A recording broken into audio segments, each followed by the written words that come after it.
Swadika, thank you for joining us on Newsline. We are broadcasting live on NBT, Radio Thailand FM 88, and on NBT World. It's Friday, June the 5th of 2015, and you're with me, Thirathirakosan.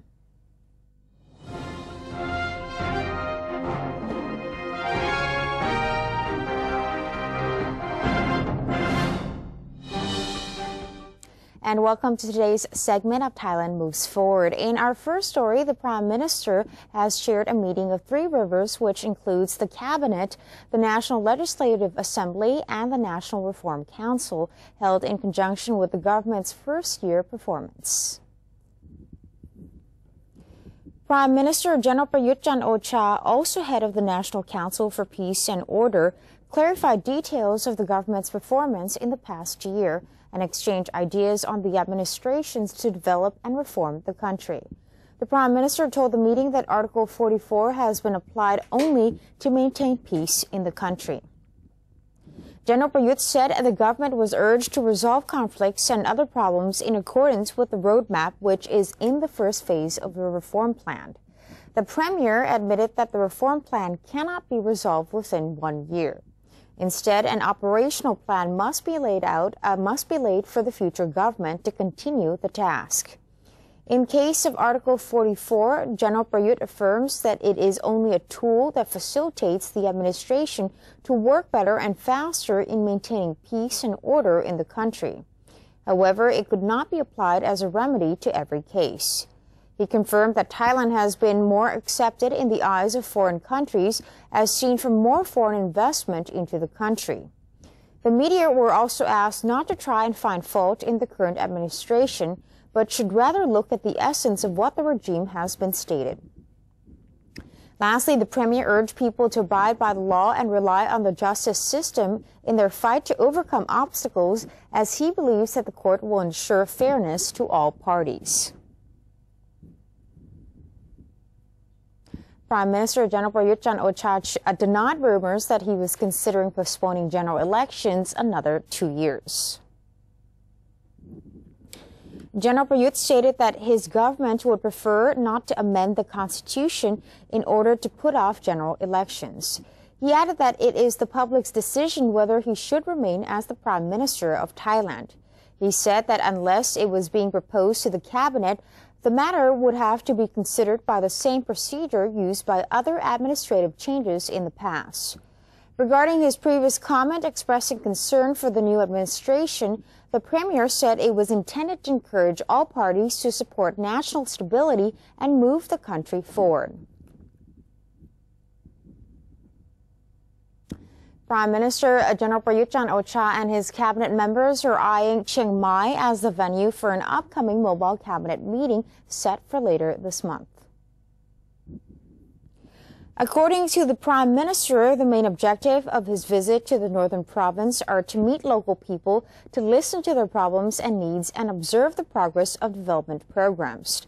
Asked why Chiang Mai was chosen, General Prayut explained that his cabinet members focused their visit on major cities as they were the centers of economic activities such as trade, tourism, and agriculture.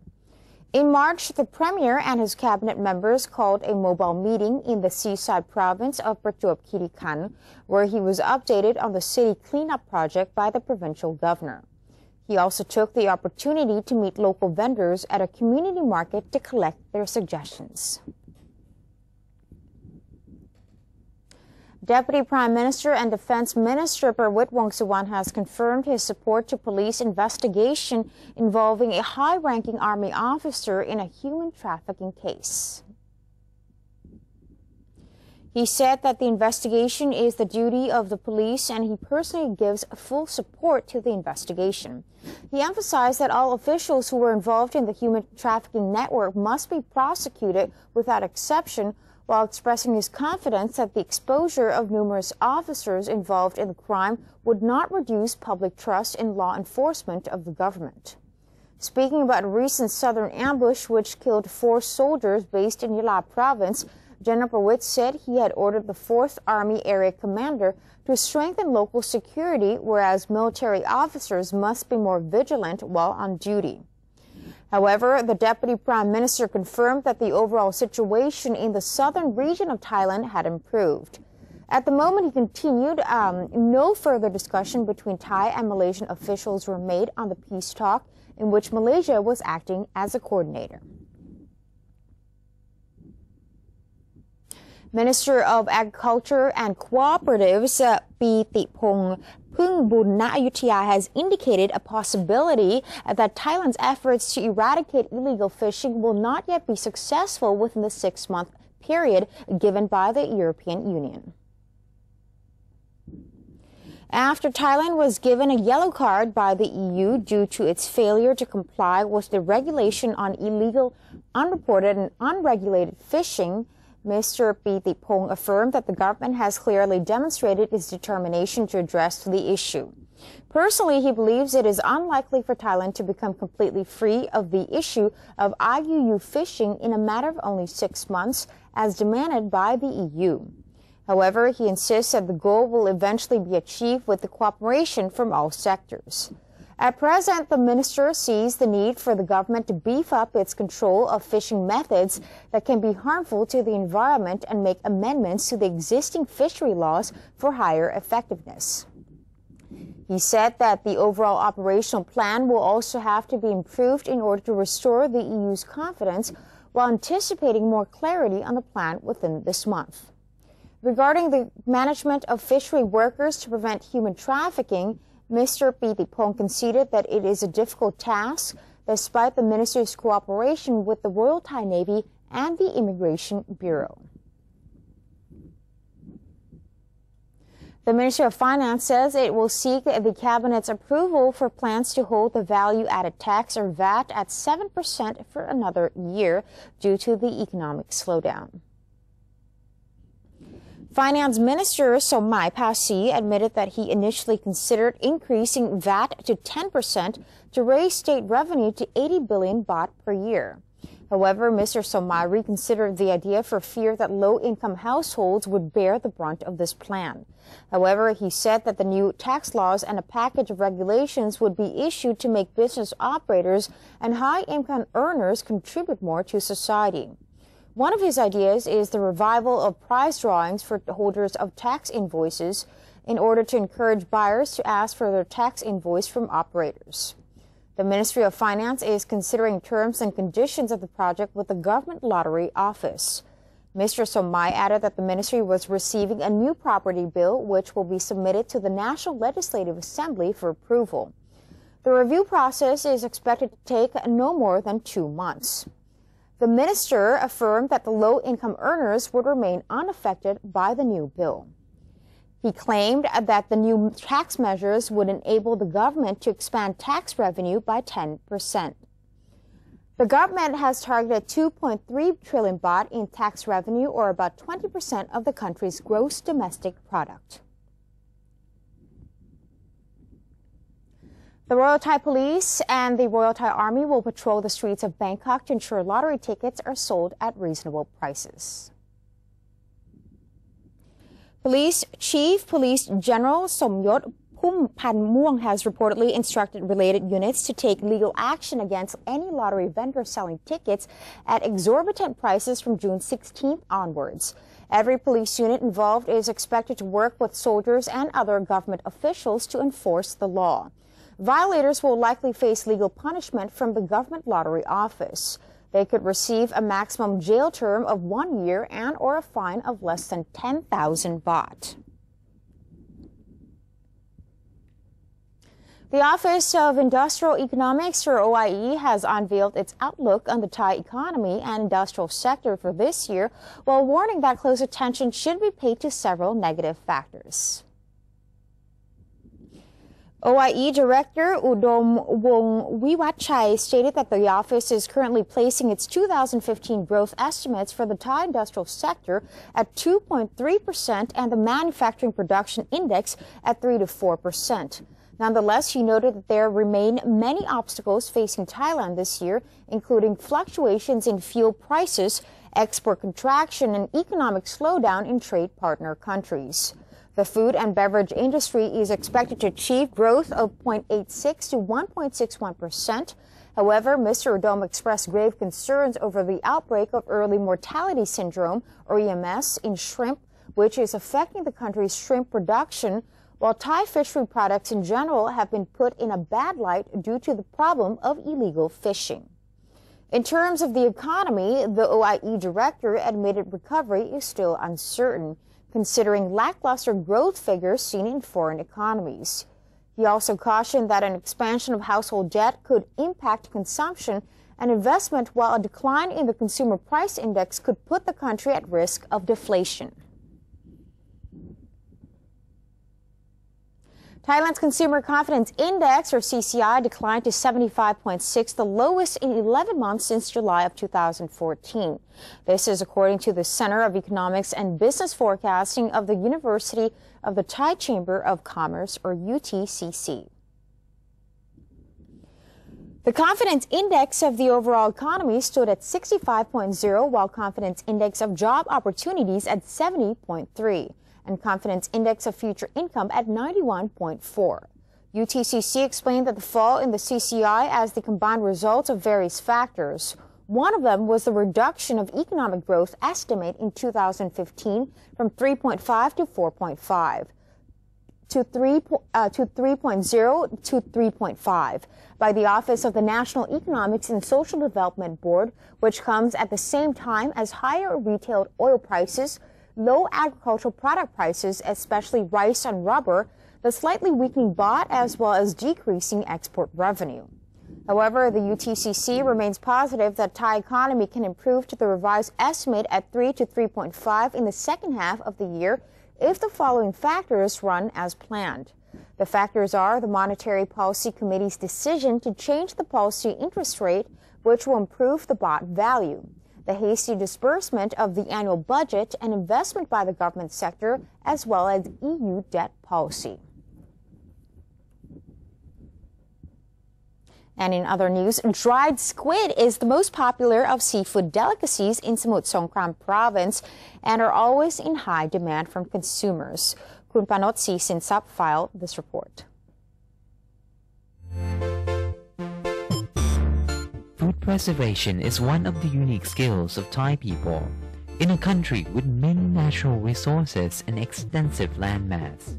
Thai people have special ways to keep food fresh and edible, especially the people living in coastal areas.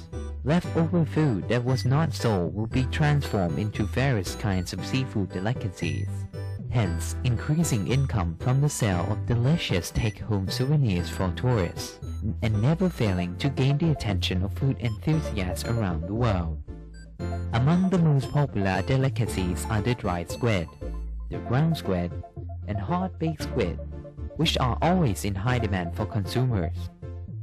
Mukda Panyai, or Elder Mao, is a community elder who spends her time managing the community in Mu 3, Tambon Lam Yai, in Mueang district of Samut Songkhram province. She has created work producing dried squid and establishing the products as a community specialty. Apart from creating an identity for the community, she also creates jobs for people to do working at home. Elder Mao said producing dried squid requires a significant amount of time through various procedures, from cutting, skinning, dissembling and removing the shell, and cleaning the squid meat before leaving it to dry in the heat of the sun or from other sources of heat. The result is a delicious dried squid valued up to 450 baht per kilogram. The nominal length of this squid is 3 inches. She would then hire women in the community to grind the dry squid or iron its sheets as she wishes. One box of dry squid weighs around 10 kilograms, but when it is ironed into sheets, it will weigh only 10 kilograms. After that procedure, the squid will be taken to be baked or grilled. Once it is dry enough, the squid will be flavored for sweetness, saltiness, and spiciness before undergoing the final baking process. ประมาณ 5 ปีเราจะขายส่งอะค่ะส่งไปที่แม่ค้ารายใหญ่คือมันเหมือนกับว่าเราต้องวางแผนล่วงหน้าเรารู้แล้วนี่เราทำมาเดือนไหนไม่ดีเดือนไหนได้น้อยได้มากบางทีก็ให้ลูกน้องไปทำอย่างอื่น เพื่อเราจะได้เหมือนกับว่าเขาต้องมีรายได้เขานี่กินใช้ทุกวันหนูว่าหลักเศรษฐกิจพอเพียงเนี่ยใช้ได้เอาแค่ว่าเราอยู่ได้มีความสุข She said she did not intend to develop this community project to compete with the mass-scale squid producers or at an industrial level, but only to generate additional income in the participating households. The income is shared with her community and the people involved in the production. This admirable mentality, she said, was inspired through following the footsteps of His Majesty the King's excellent ideas in the sufficiency economy philosophy. And that's the end of today's edition of Thailand Moves Forward. Before we take a quick break, let's take a look at the exchange rates and commodity prices.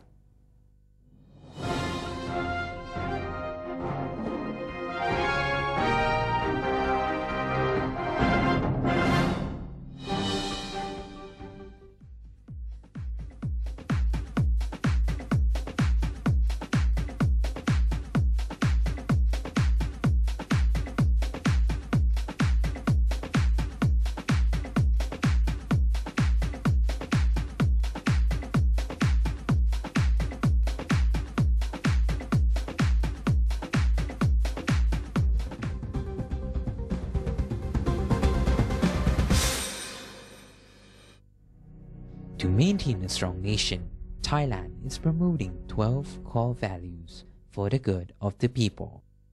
First among them, to uphold the three pillars, the nation, religion, and the monarchy.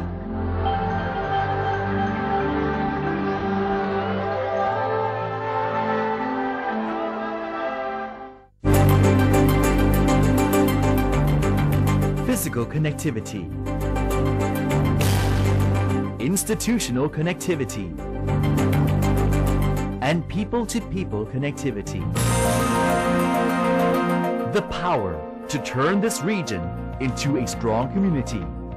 Witness the interconnectivity between the 10 Southeast Asian countries in ASEAN Connect via these channels.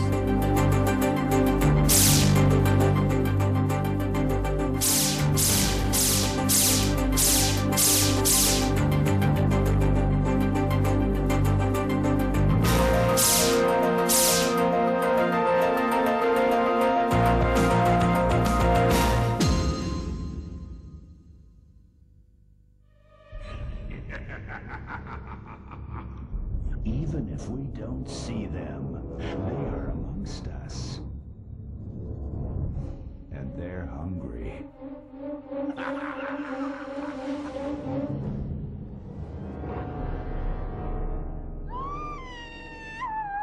Slay your power-sucking monsters. Take their power away. Think when you plug.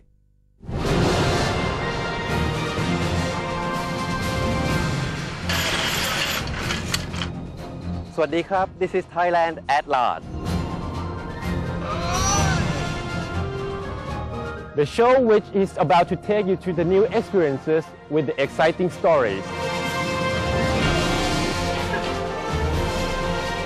With charming fascination.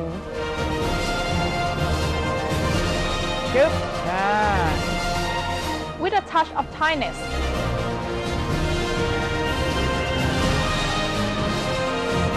Let's join us on NBT World.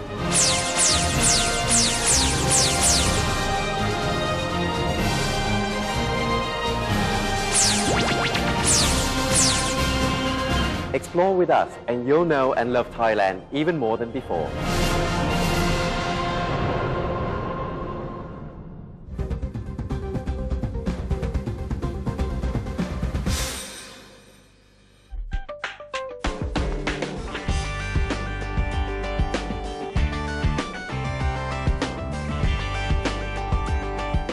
Welcome back. You're watching Newsline, and time now for the ASEAN and Beyond segment. Thailand will be hosting the 16th Congress of Southeast Asian Librarians, or CONSOL 16, to ensure the sustainable development of libraries within the region.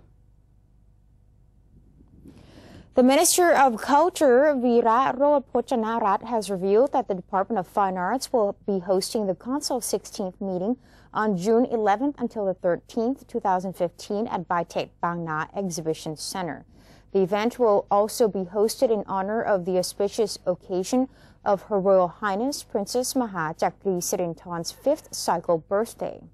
This year's meeting will be held under the topic ASEAN Aspirations, Libraries for Sustainable Advancement, with about 800 participants, including executives, librarians, information workers, and staffs from education institutions from the ASEAN countries and Timor-Leste.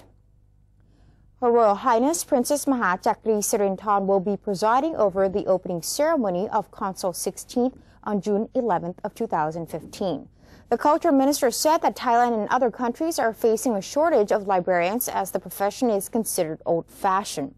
The creation of library staff and the modernization of libraries and archive systems are required.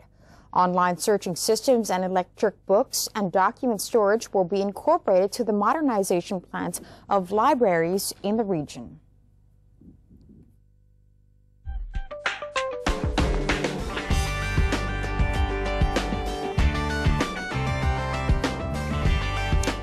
And elsewhere around the world, an explosion at a petrol station in Ghana's capital killed around 90 people sheltering from a storm early on Thursday, emergency services said, in the worst disaster to strike the West African state in more than a decade. The force of the blast gave few a chance to escape. People were burned beyond recognition where they stood under the station's awning or trapped in the charred wreckage of cars and minivans parked in its forecourt. The accident was caused by a fire at a nearby lorry terminal. Flames spread to the state-run Gold petrol station via split fuel floating on floodwater, according to the fire brigade, as well as people living in the neighborhood. It was Ghana's worst disaster since more than 120 people died in May of 2001 in a stampede at the National Stadium during a football match. South Korea confirmed the death of one more victim of Middle East Respiratory Syndrome, or MERS, on Friday, the fourth fatality in an outbreak of the often deadly virus in the country.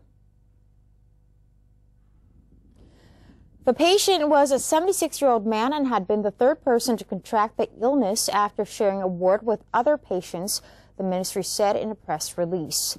The ministry said 5 more people were confirmed to be carrying the disease, bringing the total of South Koreans with the disease to 41, the highest number outside the Middle East.